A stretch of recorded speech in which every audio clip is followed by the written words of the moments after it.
Hello all, ఎలా ఉన్నారు అందరూ?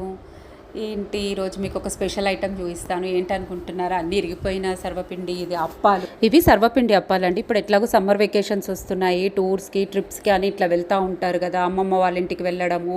ఇక ఇలా అవుతూ ఉంటాయండి. సమ్మర్ హాలిడేస్ ఎంజాయ్ చేస్తూ ఉంటారు, ఇంకా అంత పిల్లల్ని వేసుకొని వెళ్ళడం. అయితే నా ఫ్రెండ్ తను నార్త్ ఇండియన్, ఢిల్లీ వెళ్తూ ఉంటే సరే తనకి మన పులిహోర అంటే చాలా ఇష్టం అండి, ఇలా మన సర్వపిండి అప్పాలంటే చాలా ఇష్టం అనేసి తనకి మన వేరే బయట ఇక్కడ తినడానికి అంత హైజీనిక్ లేదు కదా, ఇలా చూడండి నేను ఇలా సర్వపిండి అప్పాలు చేసి పులిహోర చేశాను తనకి. మీకు ఆ చేసే విధానం నేను చూపిస్తాను చూడండి. అసలు మీరు ఏం చేస్తారు ఇట్లా బయట దూర ప్లేస్లకు వెళ్ళినప్పుడు, ఏం టిఫిన్స్ తీసుకొని వెళ్తారు చూడండి. అన్నీ అలా పులిహోర అవన్నీ అలా ప్యాక్ చేసేసాను తనకి. వన్ డే అయినా నిల్వ ఉండేటట్టు ఉంటుంది. ఫస్ట్ మనం పులిహోరకి ఏం చేయాలంటే, ఇలా చింతపండును పిసికేసి దాంట్లో పసుపు, కొంచెం నూనె, ఉప్పు వేసి ఉడికించుకోవాలి. నేను బెల్లం ముక్కలు కూడా వేసాను. యాక్చువల్లీ నేను దీంట్లో ఈసారి నేను పచ్చిమిర్చి, అల్లం ముక్కలు ఏమి వేయలేదు, ఎందుకంటే ఇది నేను విడిగా కూడా వాడుకోవడానికి అన్నట్టుగా నేను ఏం వేయలేదు. ఇది వచ్చేసి పొడి వచ్చేసేసి మీకు మెంతులు, మిరియాలు, జీలకర్ర, కొంచెం నువ్వులు కూడా వేసాను, వేయించేసి ఆ పొడి చేసి పెట్టాను.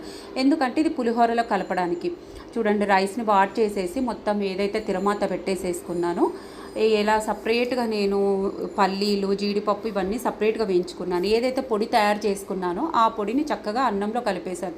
చాలా టేస్టీగా ఉంటుందండి. ఇట్లా మీరు పులిహోర చేసి చూడండి. నువ్వులు, మెంతులు, జీలకర్ర ఇవన్నీ చక్కగా వేయించేసేసి మీరు ఆ పొడిని దీంట్లో అన్నంలో కలిపేయాలి. చూడండి, నేను అన్నీ ఏదైతే వేయించానో అన్నీ సపరేట్గా కలుపుతున్నాను, ఎందుకంటే మనకు ఆ క్రిస్పీనెస్ అనేది పోదు.